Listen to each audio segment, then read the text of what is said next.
Good morning and welcome back to CityLine. With me on the couch, I have Pierce Conservation District, and they're here to talk about the Children's Water Festival and also Orca Recovery Day. So please join me in welcoming Chris Towe. You are the Environmental Education Program Manager for Pierce Conservation District. Welcome, my dear. Thank you.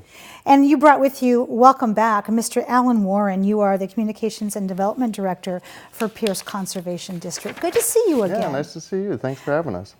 My pleasure. So, Mr. Chris, let's talk about this Children's Water Festival. It sounds like a lot of fun. Anything with water and kids, I'm in. So what exactly is the Children's Water Festival for those parents and kids listening out there? Well, it's an event that we hold every year. It's for fifth graders from around Pierce County. So about 700 to 800 come every year to the University of Puget Sound for this event.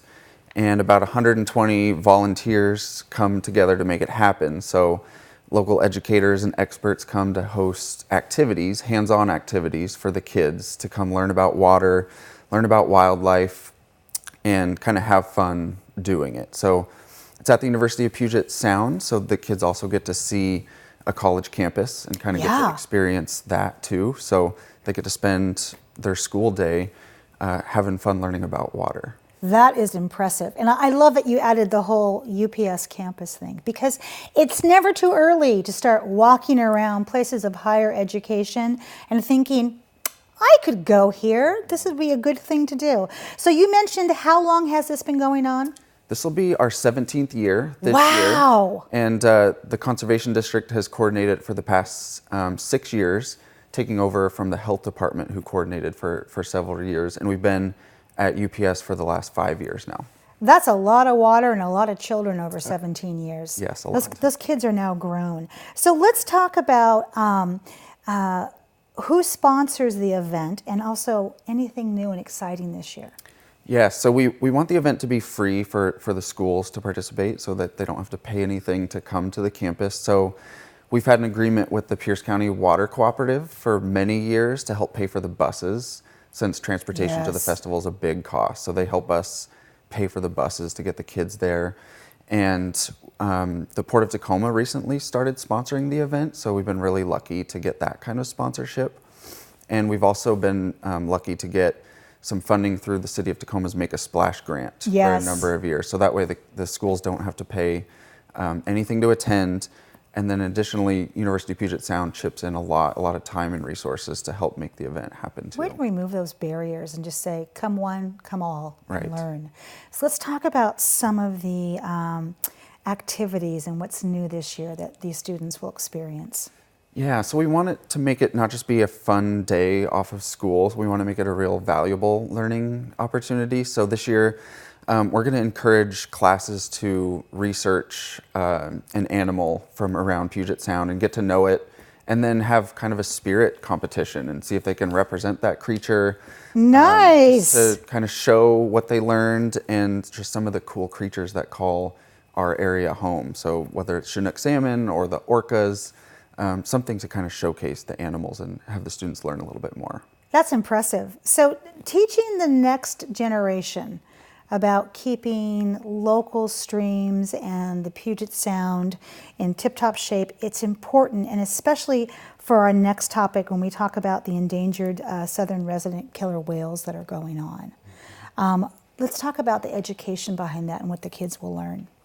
Yeah, so a lot of the activities, they'll focus not just on the importance of clean water and which animals call it home, but also kind of focus on that stormwater message and that pollution message, to kind of send the kids home with this idea that if we're going to make a dent in the problem of the pollution that starts in our neighborhoods, that, you know, they can kind of be that force to bring that message home and start working to like make a dent in the problem.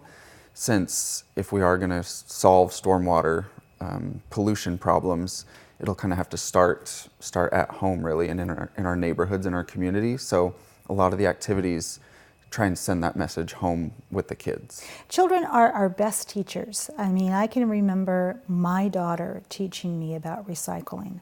I mean, in the sense of, it's one of those just-in-time trainings where you go to put something in recycling or in the garbage, and you hear, Mom, that's not recyclable. So the same thing with washing your car, and where does that water go?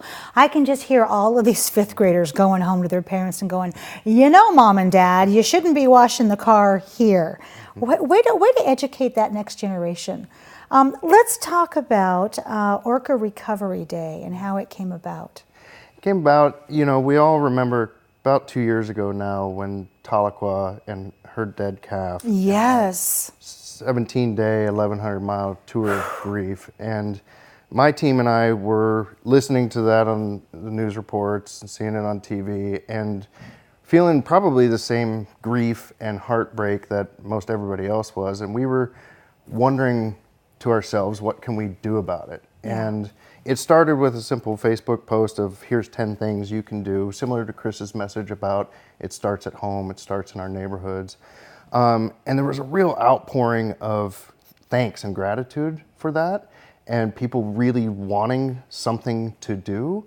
And so we took it a step further and said, okay, let's work with all of our partner conservation districts, which there's one in every county, and create Orca Recovery Day and just do an event where there's local restoration events all across the region, and people can go out and physically get their hands in the dirt, plant native trees, restore salmon habitat, and do something. And it took off from there. And the first year we had 17 events all across Puget Sound, hundreds of people came out, about 5,000 trees got planted, and then it just exploded in 2019 to be even bigger than that. Wow, that is so impressive. I mean, that kind of growth doesn't happen alone. You must have had organizations and groups that helped you turn it into a Pacific Northwest wide event. Absolutely, and we had, you know, in both years, the Washington State Conservation Commission and the Milgard Foundation have been kind of our key sponsors of it, and those funds that they donated went back out to all those partner organizations to help them do the implementation. And then last year, as we grew it from just a Puget Sound wide event, our goal was to grow it into a statewide event, and then it actually grew into a Pacific Northwest wide event, from British Columbia all the way down to California. Wow! And so we had, we brought on Boeing and Puget Sound Energy and the Russell Family Foundation, and a number of different sponsors, and it grew to 65 events, 109 partner organizations, thousands of people came out, and I think a total of like 33 acres got restored. That is impressive. So it's just, and that's where we're just trying to keep that momentum going in 2020 and see it grow into something even bigger and see tens of thousands of people come out. All the way from British Columbia to California in just that short amount of time. It just shows people really want to be part of the solution. They Yes. see these tragic things happening with Orca, and they want to do something about it. And that's where our jobs come in, Yes. is to help capture that and give them a way to do something about it. Man, I'm just so impressed in the short amount of time. Boy, there was a call, and Pierce Conservation answered the call here. It will happen again this fall. But let's talk about some of the actions that we can do on a day-to-day basis Right. to work up to this and also to solve the problem. Right. And that's kind of the take-home message of Orca Recovery Day as well. Nobody's under the misconception that one day is going to Right. fix these big issues, but one day can connect people to the issue in a personal way that really matters. And so installing rain gardens at your own home, using rain barrels to eliminate some of that stormwater pollution that Chris was talking about, washing your car at a car wash, you mentioned that, picking up after your pet, planting native trees, joining organizations like us we don't just do that on one day, we do it throughout the year. You live We're it. always restoring habitat that's essential to salmon and orca. So just find those different ways to get involved. Reach out to your local conservation district to find out what you can do at your own home, on your own property, to reduce your impact. And if we all do that, I think we can turn the corner on some of these big, heart-wrenching issues. but it's going to take all of us. Yeah, I mean, the climate is in desperate need right now, and we all hear stories about if we don't act soon, it's going to be too late to act soon. Right. And as you said, this is a day-to-day type Right. walk that you do. And what a better way than to get fifth graders involved in taking care of water and animals and the connection, and then to take it even further with orca and also Chinook salmon. I have a home on Vashon, and we watch J-Pod all of the time come around, and people are very protective of those beaches out there, picking up the beaches. Right. And I think about that when I walk Ruston Way, and I look down and I think about those beaches. I think about groups coming together and keeping this clean on purpose, because they're so close. It's a gift, to have that in our lives the way Yes. that you do is a gift, and we can't take that gift for granted. No, we can't. And we all love living in Puget Sound, but we all have to keep it the way we love it. So Absolutely. Well, from your mouth to our feet, let's just walk it. How's that? Thank you both for being here today and for all the great work that you do year-round to make these programs launch as well as they do.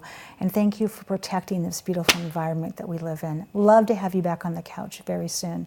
Deal? Deal. All right. Thank you. You're welcome. When we come back, we will have Golden Gloves Boxing of Tacoma. Tony will be here, Coach Mustin, and Dedrick. You don't want to miss that. We'll be right back.